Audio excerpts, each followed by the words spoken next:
Ẹ kú dédé àsìkò yìí gbogbo ibi tí ẹ ti ń gbọ́ mi nílé lóko tàbí lẹ́yìn òde, jẹ́ kí a gbàdúrà ayérayé nínú àwọn ọ̀run. A dúpẹ́ fún àánú àti ojú rere tí a rí gbà ó, tí ẹ mú wa rí ọjọ́ àìkú ti èní. Ọ̀pọ̀ ọjọ́ rẹ̀ lẹ fi mú ẹ fi àánú dá wa sí. Ògo ni fún orúkọ mímọ́ yín Ọlọ́run àánú wa. Ọlọ́run tí kò fi wá sílẹ̀, ọba tó ń jẹ́ èmi nínú ayé wa. Ọlọ́run tó jẹ́ ọ̀nà àbáyọ fún wa ní gbogbo ọ̀nà. A fi ògo ọlá forúkọ yín nítorí pé orúkọ yín kò di ìsọ̀rọ̀ òdì sí nínú ayé wa. Orúkọ yín ò ṣe tiwa tì. Ògo ni fún orúkọ yín. Ọ̀rọ̀ náà tí a gbọ́ lè ní kó ṣe ayé àti ọkàn wa ní rere.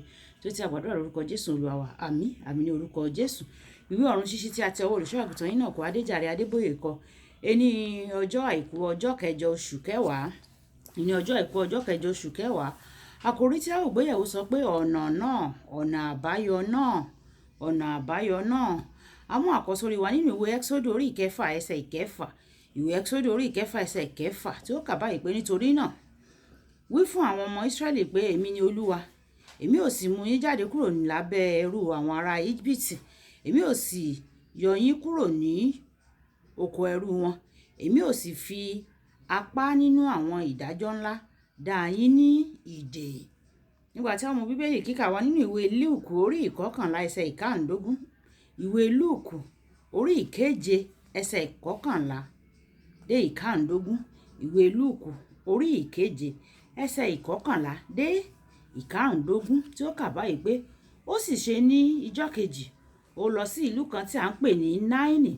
Àwọn púpọ̀ nínú àwọn ọmọ ẹ̀yìn rẹ̀ sì ń bá a lọ àti ọ̀pọ̀ ìjọ ènìyàn.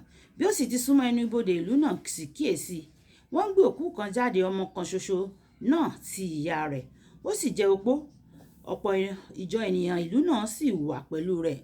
Nígbà tí Olúwa sì rí àánú rẹ̀ ṣe, ó wí fún un pé má sọkún mọ́ o. Ó sì wá, ó sì fi ọwọ́ tọ́ pọ́nsínà àwọn tó rù dúró jẹ́. Ó wí pé ọmọkùnrin, mo wí fún ọ, dìde. Ẹni tí ó kú náà sì dìde jókòó. Ó bẹ̀rẹ̀ sí í fọhùn. Ó fà á lé ìyá rẹ̀ lọ́wọ́. Kí Olúwa kó bùkún kíkà àti gbígbọ́ rẹ̀ wáyé tẹ́tẹ́ bẹ̀rẹ̀ jẹ́ láti gbọ́n tí olùṣọ́ àgùntàn Enoch Adeboye ní fún wa ní èní ọjọ́ àìkú. Pé Jésù jẹ́ ọ̀nà náà. Ó túmọ̀ sí pé òun ni ọ̀nà àbáyọ kúrò nínú ìṣòro. Àwọn ìṣòro kan wà láyé yìí tí o kò lè yanjú rẹ̀ bí ó ti wù kí o ní ọpọlọ tó. Ṣùgbọ́n kò sí ìṣòro tí Jésù kò lè yanjú o. Jésù Kristi ni ọ̀nà àbáyọ kúrò nínú ìbìnújẹ́. Nínú ẹsẹ̀ Bíbélì wa fún tòní, a kà á nípa opó kan tí ọmọ rẹ̀ kan ṣoṣo kú. Kò sí ẹnikẹ́ni tó nílò láti sọ fún un pé ó wà nínú ìbìnújẹ́. Òun ti mọ ọjọ́ ayọ̀ kọ̀ọ̀kan. Ọjọ́ tó bí ọmọdékùnrin rẹ̀ yóò ní ayọ̀ ní ọjọ́ náà.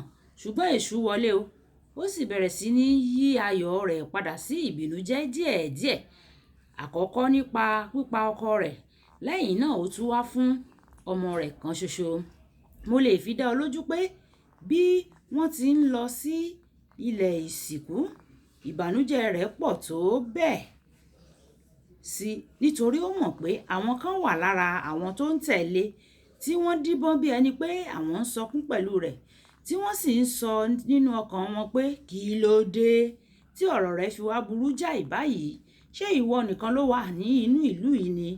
Ó ní láti jẹ́ pé nǹkan wà tí o ṣe tí Ọlọ́run fi ìyà jẹ ọ́ fún. Ṣùgbọ́n ṣá, ó bá Jésù Kristi pàdé, gbogbo rẹ̀ sì yí padà fún wípé ìwọ ń ka ìwé yìí ní òní. Gbogbo ìbànújẹ́ yóò di ìgbàgbé nínú ayé rẹ títí láéláé ní orúkọ Jésù. Àmín. Wọ́n pè mí kí n wá wàásù níbi àṣeyẹ aládàáni kan ní Ìkòyí ní àwọn ọdún díẹ̀ sẹ́yìn. Mo fẹ́ lọ ìwàásù lórí àkòrí tó wípé o nílò ìyanu kan. Ṣùgbọ́n bí mo ṣe dúró ní yàrá ìgbàlejò olùgbàlejò obìnrin, mo kíyèsí pé ó ti bẹ̀rẹ̀ tí mo sì wo ẹwà ilé náà. Kí a tó bẹ̀rẹ̀ mo wo ẹwà ilé náà. Mo ronú láti yí àkòrí mi padà sí ènìyàn ìbá máa yìn Olúwa.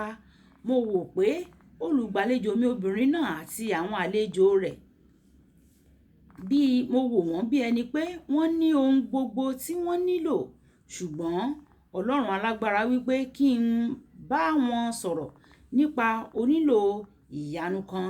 Nígbà tó yá ni mo mọ̀ pé obìnrin náà ní ọmọ kan ṣoṣo tí ó ti ń lọ jinlẹ̀ nínú oògùn débi pé nígbà tí ìyá rẹ̀ kọ̀ láti fún ní owó sí láti fi ra àwọn oògùn olóró yìí, ó fi díẹ̀ pamọ́ sínú báàgì ìyá rẹ̀ nígbà tí ó fẹ́ rìnrìn àjò lọ sí ìlú ọba kí wọ́n bá lè mú ní pápákọ̀ òfurufú.